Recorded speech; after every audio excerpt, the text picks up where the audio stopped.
Oke, mohon maaf, tunggu sebentar. Oke, apakah share screen-nya sudah terlihat? Sudah ya? Oke, terima kasih. Oke, boleh next mungkin, Dik? Oke, jadi selamat datang Bapak Ibu teman-teman di BD Ekspor. Kami BD Ekspor tuh bukan hanya untuk edukasi ya, tapi mimpi kami itu menjadi venture builder, menjadi export business builder. Jadi misi kami adalah untuk membangun bisnis-bisnis ekspor baru. Karena kami tahu Indonesia itu sumber dayanya luar biasa besar, sumber daya manusianya juga sangat besar, kita negara yang berpotensi untuk menjadi negara nomor satu dunia. Tapi kenapa belum? Nah, menurut saya adalah karena kewirausahaannya masih kurang. Kita belum mampu menggali potensi itu. Nah, maka kami hadir untuk menyebarluaskan ilmu ekspor, lalu juga membantu banyak UMKM, teman-teman sekalian, untuk membangun bisnis-bisnis ekspor baru dari Indonesia. Dan di malam hari ini, di webinar kali ini, kita akan membantu Bapak Ibu mungkin yang udah punya bisnis, kita sama-sama mendobrak pasar Singapura ya, dengan bantuan Pak Stefanus. Nanti kita akan tanya strateginya seperti apa, potensinya seperti apa untuk menembus pasar Singapura. Nah, BD itu adalah big dreams for Indonesia, tapi big dreams kita juga untuk menjadi eksportir baru, dan segala sesuatu ya, kesuksesan itu dimulai dari mimpi. Maka saya undang teman-teman juga untuk bermimpi besar. Nah, kita juga akan menciptakan integrated export ecosystem, terintegrasi mulai dari edukasi, lalu juga marketing service, legalitas, dan seterusnya, untuk membangun jutaan bisnis ekspor dari Indonesia dan juga billion dollar export revenue devisa negara untuk Indonesia. Semoga kita bisa mencapai ini semua, dan saya yakin nih kita berbicara di sini satu sama lain, calon-calon eksportir, calon-calon pebisnis sukses. Semoga kita bisa bantu Indonesia untuk mencapai itu, mencapai negara maju, mencapai negara eksportir utama dunia. Oke, next. Nah, ini yang kami lakukan ya, ekosistem ekspor kami. Pertama, education. Pasti semuanya harus dimulai dari edukasi. Karena nggak mungkin kita bisa bangun bisnis, bangun menjadi ekspor tanpa adanya edukasi.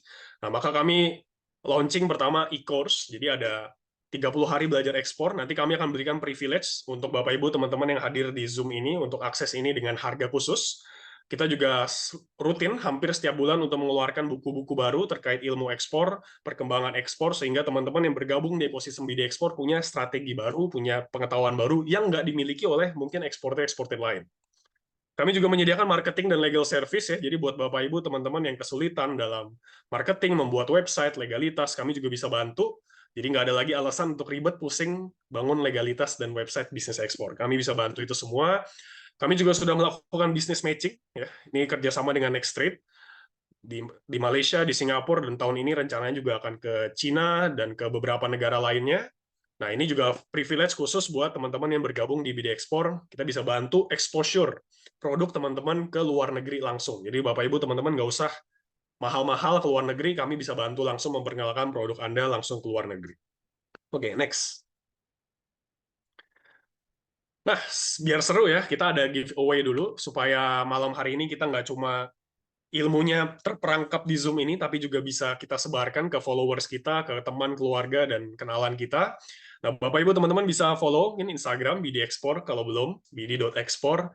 Nah, bisa silakan sharing nanti biggest learning-nya apa, materi yang paling insightful, paling ngena gitu ya, pada sesi webinar ini di Instagram story masing-masing. Nah, nanti bisa tag Instagram BD Export dan jangan di private, supaya nanti tim saya bisa kira-kira seleksi lihat yang Instagram story-nya paling baik siapa. Nah, nanti 5 Instagram Story terbaik akan dapat diskon ini ya, 50% untuk e-book dan juga 25% untuk e-course. Ini diskon yang sangat besar yang nggak pernah diberikan sebelumnya. Ya, jadi giveaway biar seru dan supaya kita bisa memperluas ilmu yang kita dapatkan, keseruan yang kita dapatkan hari ini ke teman-teman kita, ke saudara kita, ke kerabat kita di media sosial. Oke, next. Oke, jadi langsung kita mulai aja ya. Saya MC di sini, bukan moderator, jadi saya akan memperkenalkan langsung moderatornya. Nah, moderatornya Nicholas Sandika. Dika sudah ada. Selamat datang, Dika. Nah, Halo Dika adalah semuanya. partner saya, tim saya di BD Export, menjadi Head Business Developer untuk BD Export dan juga Next Trade.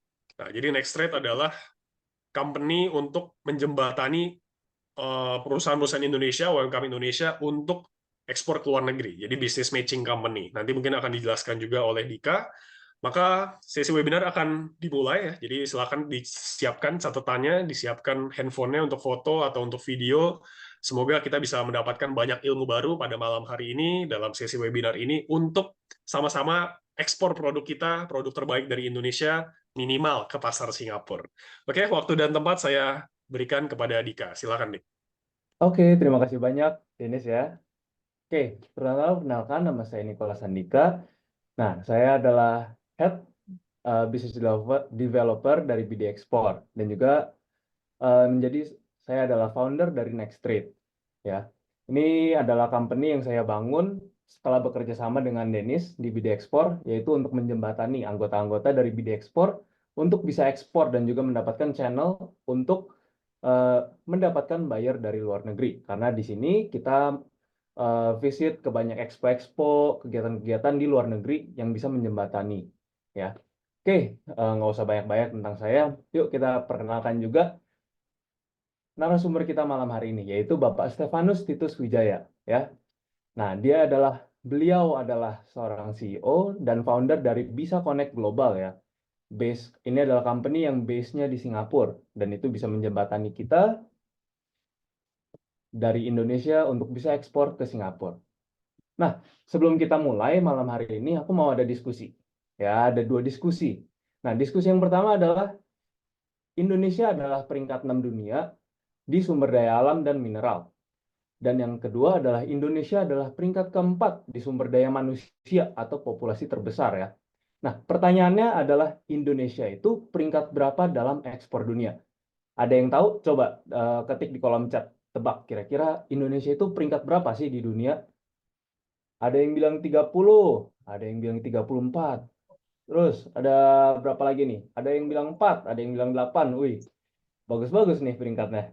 Lalu peringkat 30, peringkat 60. Wah, lumayan parah ya, 60. Ada yang bilang peringkat 6, 28, 38, 18, Banyak yang pada 70. pesimis ya. Parah lagi. Padahal nih guys, Indonesia sumber daya alam paling besar, sumber daya manusia Iya. besar. Iya, ini peringkat 6 dan peringkat 4 loh di seluruh dunia. Ya. 50 ke atas, 70. Wah, 100. Ada yang lebih parah lagi Oke. tuh. Yang satu, teman-teman, ini tugas kita semua untuk menjadikan Indonesia nomor satu ya. Iya. Oke, maka Indonesia butuh kita semua nih untuk jadi eksportir baru supaya peringkatnya beneran nomor satu. Amin ya, sampai peringkat nomor 1. Peringkat 350, wah kayaknya di dunia aja nggak nyampe 300 ya dunia. Apa negaranya? Peringkat 99. Oke, ini sebenarnya ada yang udah jawabnya benar ya, dan nggak cuma satu orang. Jadi kalau kita lihat, di dunia, Indonesia itu peringkat 30. Oke, di Indonesia itu di peringkat 30. Nah ini kan jauh ya, padahal kita ada di peringkat 6 dan peringkat 4 dunia di sumber daya alam dan sumber daya manusia. Gitu. Ini kan menjadi sesuatu yang harus kita waspadai. Kok bisa? Bedanya jauh banget ya. Nah, oke. Ini diskusi yang Dikarenakan jauh banget karena apa? Karena kebanyakan dari sumber daya SDM milik negara kita kan orangnya kan NPC semua. Ya, Kerja, cicil, terus bayar cicilan kok. ya, ya. ini Mas, insight yang menarik nih. iya, itu insight yang menarik. Oke, nah sekarang diskusi yang kedua ya. Nah, Singapura itu negara yang besarnya nggak beda jauh dari Jakarta. Luasnya itu cuma beda kurang lebih 100 kilometer persegi. Lalu jumlah penduduknya itu cuma 6 juta. Dibandingin Indonesia yang penduduknya 290 juta, itu hanya sekitar 2% penduduk Indonesia. Pertanyaannya Singapura itu peringkat berapa dalam ekspor dunia? Coba yang mau jawab bisa nebak. Coba diketik di kolom chat.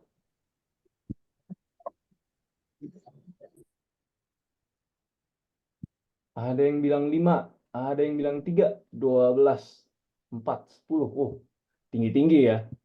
Tebakannya, oh ada yang bilang 90 juga. Oke, 10, 1, 2, 8. Wih, banyak-banyak nih. Beda ya. Tebakannya beda kalau sama Indonesia. Indonesia tadi 50, 70, 100. Kalau Singapura 8, 1, 3, 10 gitu ya. 17, 30 sampai 25.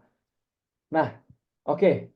Jadi jawabannya untuk Singapura, dia itu ada di peringkat berapa nih? Nomor 1 ada Cina. Nomor 2 ada United States, USA ya, Amerika. 3 Jerman. Singapura itu di 8 ya. Itu beda jauh banget sama Indonesia. Padahal mereka itu sumber daya alam hampir gak ada gitu kan ya. Negaranya kecil banget kok. Lalu penduduknya itu juga sekitar 2% doang dari Indonesia, tapi mereka di peringkat 8. Ya ini kan tinggi, beda 22 peringkat sama Indonesia gitu. Ya. Betul, itu tadi Pak Yordan ya, Singapura trader terpercaya di dunia. Nah, itu salah satu kunci kenapa Singapura bisa ada di peringkat 8 ini. Ya. Nah, lalu apa yang harus kita lakukan sih? Ya, supaya kita bisa mencapai peringkat 8 itu. Indonesia dari peringkat 30 bisa naik ke peringkat 8 itu gimana? Caranya adalah kita merangkul dan belajar dari Singapura. Apa aja sih yang harus bisa kita apa yang bisa kita lakukan untuk meningkatkan ekspor? Apa yang bisa kita lakukan untuk mendapatkan buyer? Gimana caranya ekspor? Ya. Nah, dari situ mari kita sambut Bapak Stefanus Titus Wijaya selaku founder dari Bisa Connect Global. Pak Stefanus, hadir? Hadir. Hadir. Oke, Pak Stefanus bisa share screen ya? Aku Bisa. stop dulu.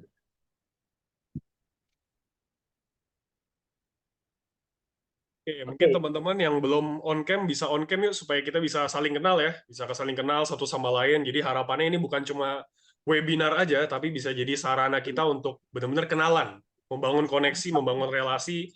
Jadi bisa saling kenal wajahnya seperti apa. Siapa tahu abis Zoom ini berakhir banyak yang kolaborasi bisa timbul untuk sama-sama ekspor ke Singapura. Oke, oke. Terima kasih teman-teman yang udah on cam supaya kita bisa saling kenal satu sama lain. Oke, terima kasih Pak Stefanus untuk waktunya. Saya persilakan Pak. Oke, terima kasih Dika, terima kasih Denis. Ya, senang sekali bisa berbagi pada malam ini. Assalamualaikum semuanya, Shalom, Om Swastiastu, Namo Buddhaya, salam kebajikan, salam diaspora. Senang sekali saya bertemu dengan Denis dan Dika itu waktu di Kuala Lumpur ya.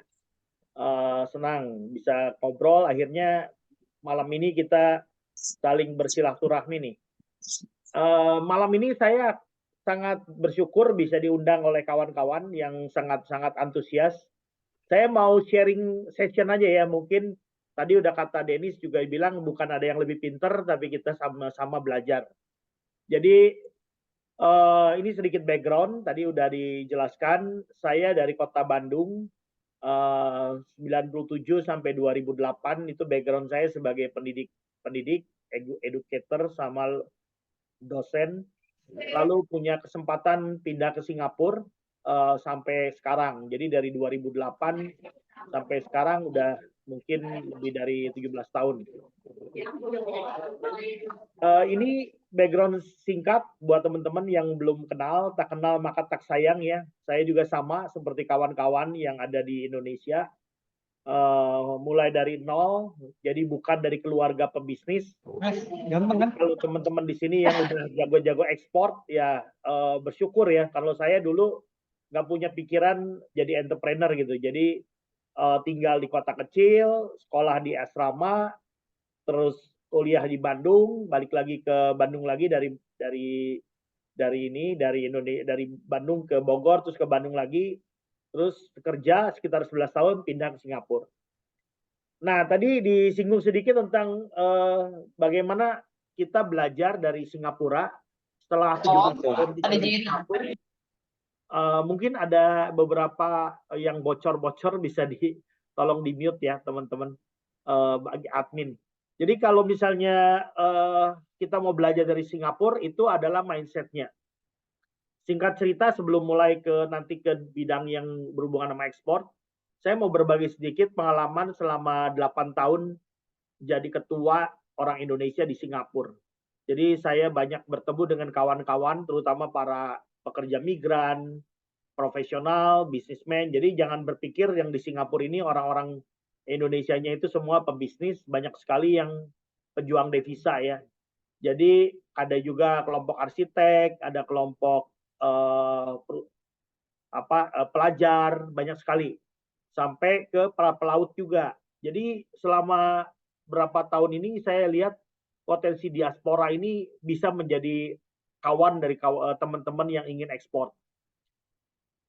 sedikit singkat cerita 2009 bikin networking seperti kawan-kawan di sini yang setiap bulan mungkin atau setiap minggu bikin acara webinar. Jadi kalau dulu kan belum ada Zoom ya. Jadi kita bikin di Singapura, setiap minggu kita bikin acara ngumpul teman-teman Indonesia yang punya bisnis atau yang pengen belajar. Zaman dulu sangat tradisional ya. Akhirnya makin lama makin berkembang dan kita punya meetup sendiri namanya meetup.com/bisa kita. Ini juga semua orang boleh join dan sekarang membernya masih sedikit ya, masih 1.500 lebih. Tapi untuk ukuran Singapura yang tadi udah dikatakan hanya berjumlah 6 juta orang, ini ya lumayan besar lah untuk angka seperti ini. Dan nah, kenapa Singapura? Seperti tadi udah dikatakan, Singapura ini sebagai negara hub, banyak sekali perputaran financial, education, medical, sama travel.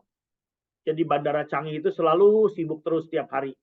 Dan Singapura sebagai negara bisnis juga banyak sekali perusahaan-perusahaan multinasional berkantor pusat di Singapura. Headquarter-nya di Singapura. Ini saya baru selesai acara di Marina Bay Sands 3 hari.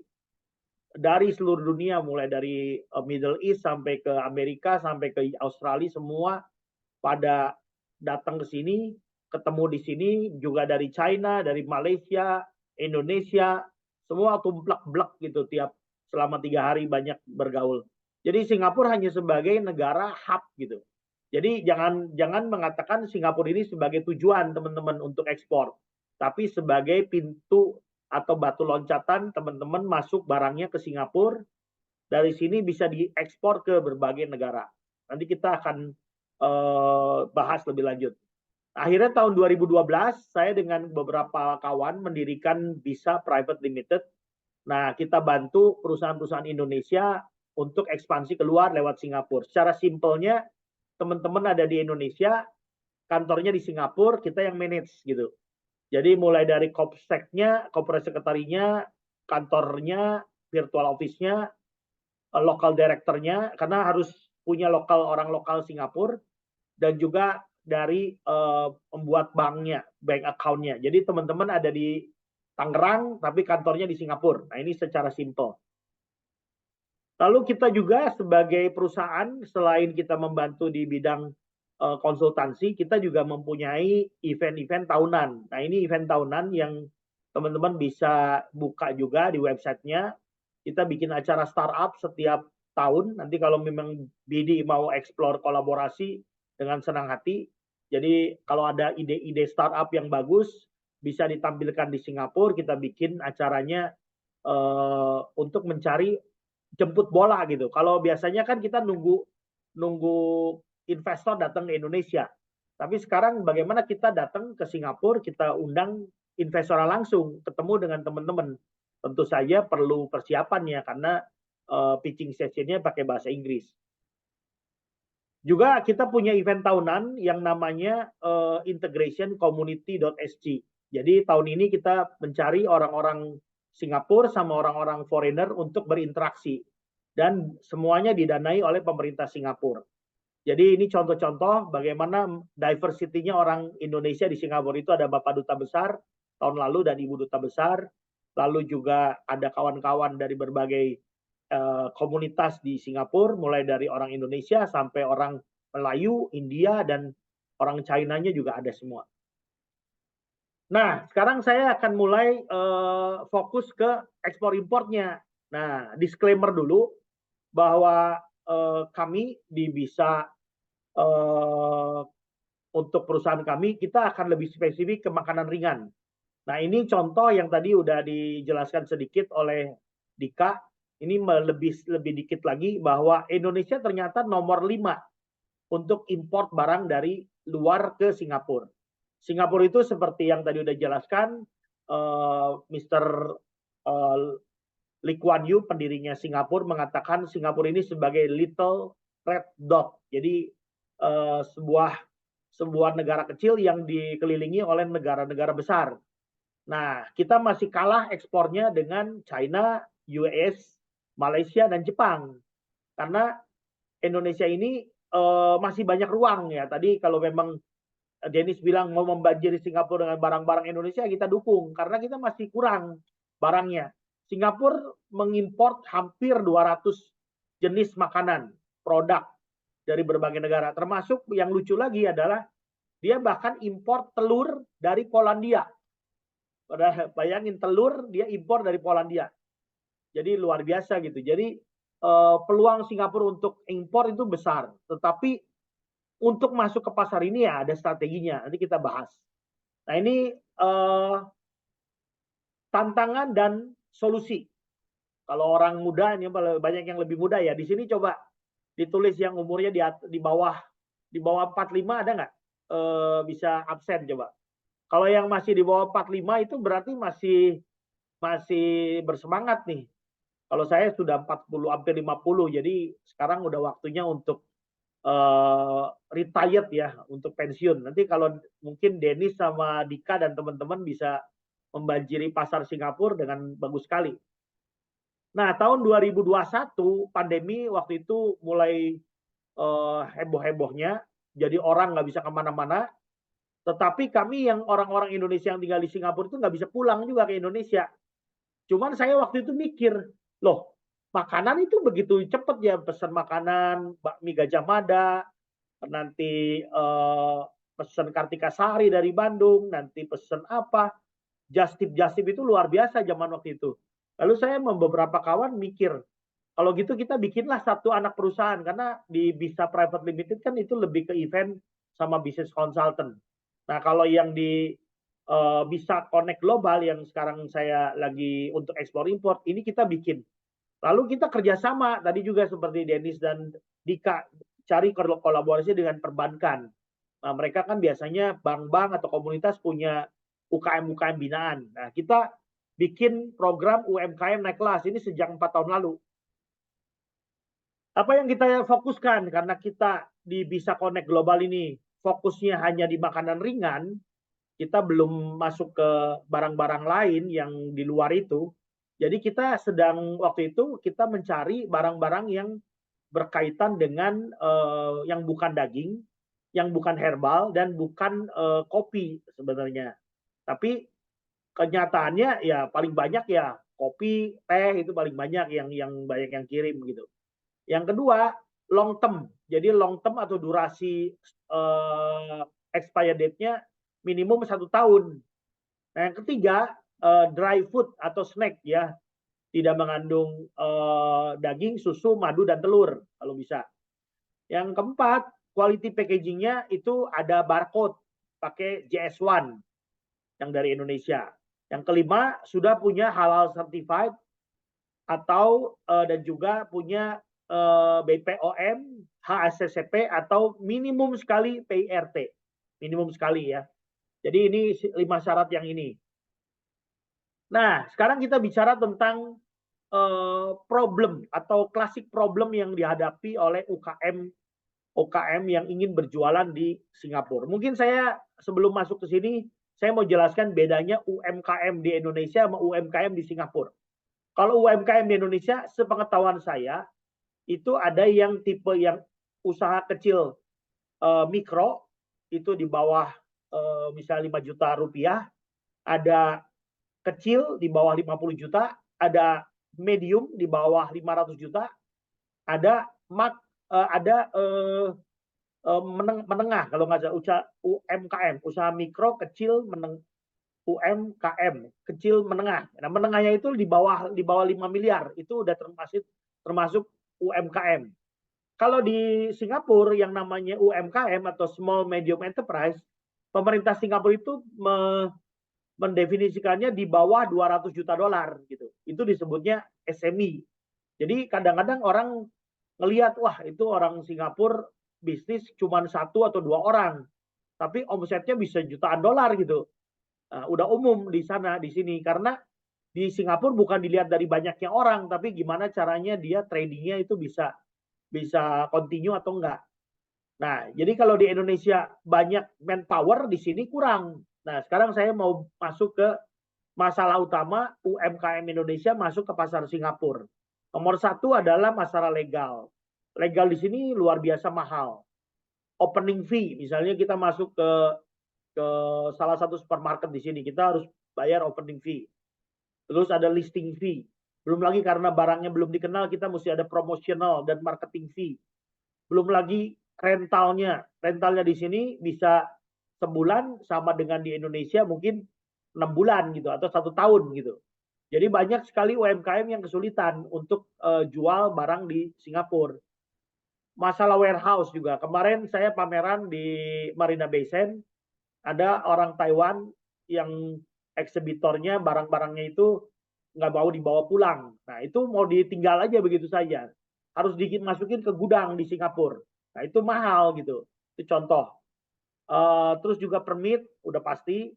Terus kapital, masalah modal itu tadi Denny sudah singgung sedikit, bakal ada permodalan, itu bagus sekali, nanti bisa dibantu.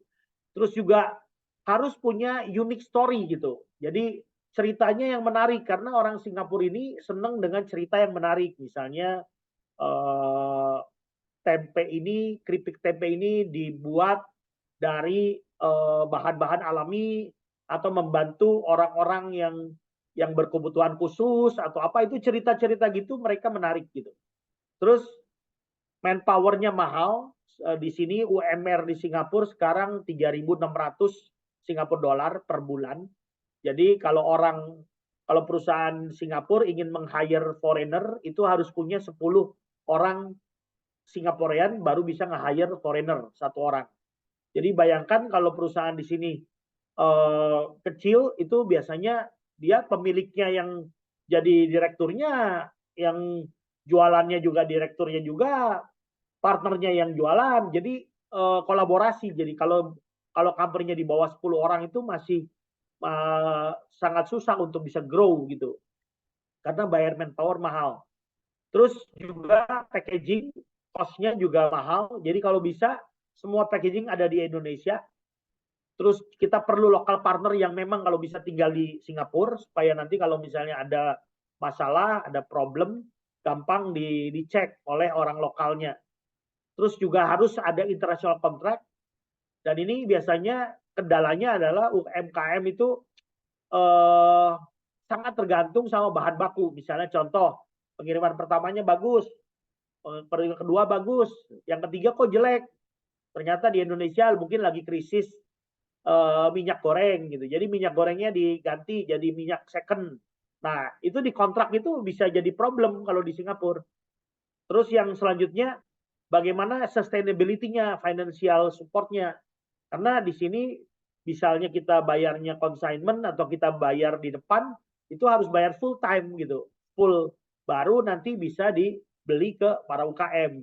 Nah, ini yang jadi kendala buat para trader-trader yang ada di Singapura atau distributor.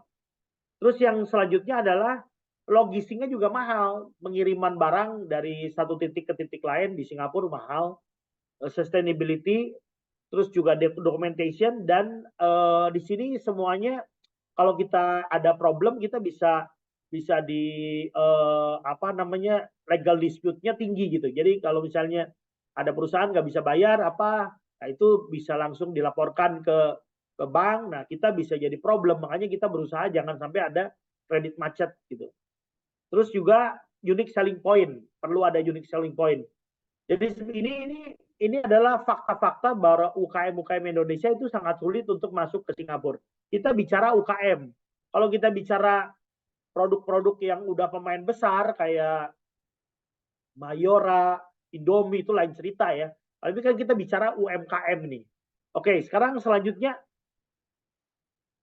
setiap ada problem selalu ada solusi. Nah, ini solusi yang saya udah sering sharing juga dengan Dennis dan Dika waktu di Malaysia. Jadi yang pertama, kita bisa mencari event-event apa di luar negeri yang kita target, dan kita bisa rame-rame gitu. Jadi join exhibition supaya harganya bisa berbagi gitu. Karena sebagai contoh, sekarang dolar Amerika sekarang sudah makin menguat kan, rupiah makin terpuruk. Kalau nanti rupiahnya misalnya menembus sampai 17.000, nah kita mau bayar bootnya misalnya 12.000 kayak kemarin di Marina Bay Sands, $12.000. atau di Kuala Lumpur $6.000 untuk 3 hari. Wah, itu kan berat buat UMKM. Tapi kalau kita ada 100 UMKM yang kita bisa rame-rame, kita bisa urunan, nah itu bisa ringan gitu. Bisa kita tata dengan baik gitu. Yang kedua, sering juga melakukan yang acara-acara seperti ini, sharing session, virtual business matching, seperti dengan buyer-buyer luar. Kalau bisa sesering mungkin. Jadi kita banyak dapat exposure. Nomor 3 adalah kita juga bisa melakukan hybrid event. Misalnya kita bikin acara gini, kalau ada yang beli langsung ongkos kirimnya dikirim diabsorb misalnya, atau pajaknya diabsorb. Nah, itu bisa kerjasama dengan PT Pos atau dengan logistik company di Indonesia. Begitu ada buyer luar yang beli, langsung dikirim ongkos kirimnya misalnya setengah harga atau gratis atau gimana, bisa dipikirin. Keempat, ya harus punya market research. Nah, kalau kita UKM kan dananya terbatas. Nah, kita bisa bekerja sama dengan kelompok-kelompok seperti billion dollar business development ini yang bisa membantu jadi market research lebih murah.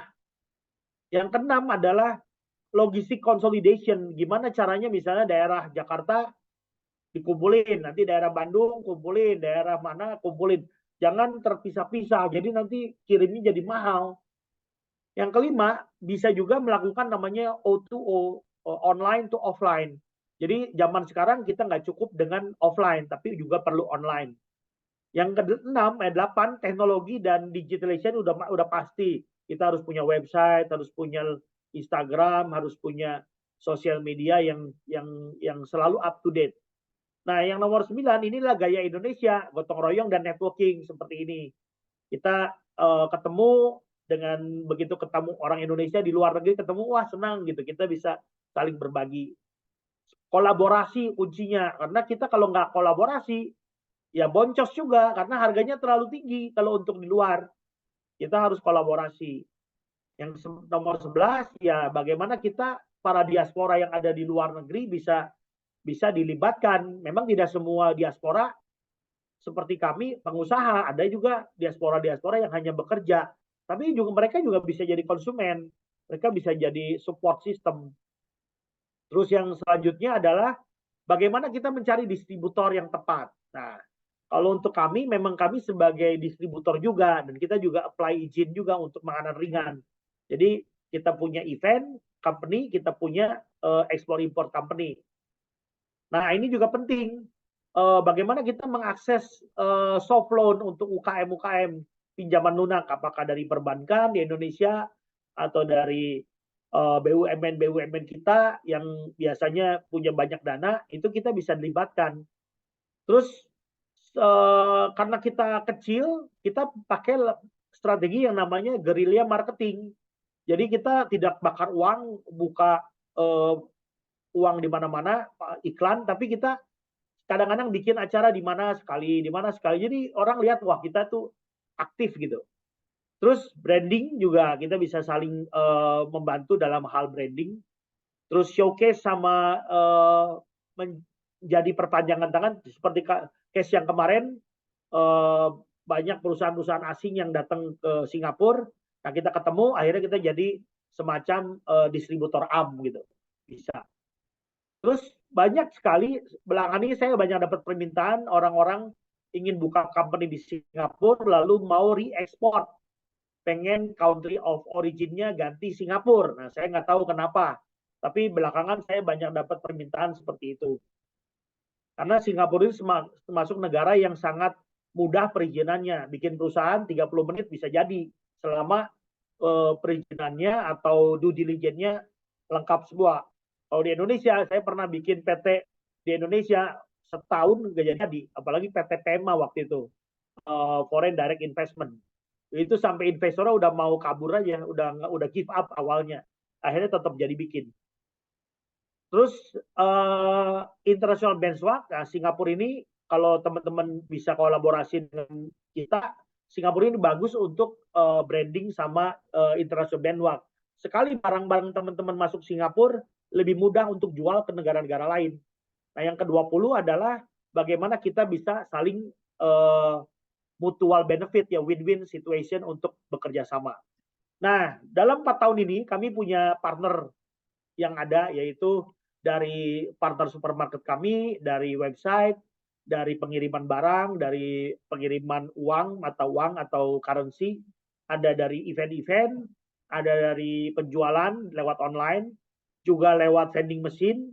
Kita juga punya tim halal certified yang membantu. Jadi semuanya kita udah lakukan sendiri. Tetapi semua ini cost-nya jadi mahal gitu. Karena apa? Karena kita lakukan sendiri, kita mesti bayar gudang, kita mesti bayar kantor, kita mesti bayar orang, kita mesti bikin acara pop-up store. Nah, ini adalah beberapa apa namanya pengalaman yang tadi saya sudah ceritakan gimana kita konsolidasi. Ya, memang perlu waktu. Kadang-kadang dari 20 UKM yang terlibat, yang 5 rajin, yang 10 nggak rajin. Akhirnya kirimnya lama gitu. Yang rajin bilang, Pak kapan kirimnya? Pak kapan kirimnya? Aduh Bu, nunggu dulu Bu, karena yang nomor ini belum kirim-kirim. Jadi banyak perintilannya gitu. Untuk gotong royong ini tidak mudah. Tapi ya kalau namanya kita punya niat, seperti tadi kata Denny sama Dika, niat kita baik, kita pasti akan bisa berhasil. Akhirnya ya kita bisa menawarkan ngirim beberapa kontainer ke Singapura. Ini juga beberapa foto-foto yang pernah kita lakukan selama ini. Ini masih kecil ya karena kita bukan perusahaan besar, kita masih di Singapura banyak sekali perusahaan-perusahaan yang lebih besar-besar dari kita yang memang dia lebih punya pengalaman. Kalau kita ini sebenarnya lebih fokus ke membantu UKM untuk makanan ringan gitu. Nah ini kalau teman-teman lihat ini waktu foto-foto kejadian kita pameran di Malaysia, satu booth rame-rame, termasuk ketemu dengan Dika sama ketemu dengan Dennis di sana juga. Barusan kemarin saya baru selesai 3 hari di Marina Bay Sands juga pameran. Terus juga ini kegiatan-kegiatan, bahkan yang menarik, salah satu pengalaman kami didatengin oleh dikunjungin oleh Menteri Perdagangan Singapura. Nah, itu sangat privilege ya. Jadi ini buat teman-teman tahu, perusahaan kita perusahaan Singapura,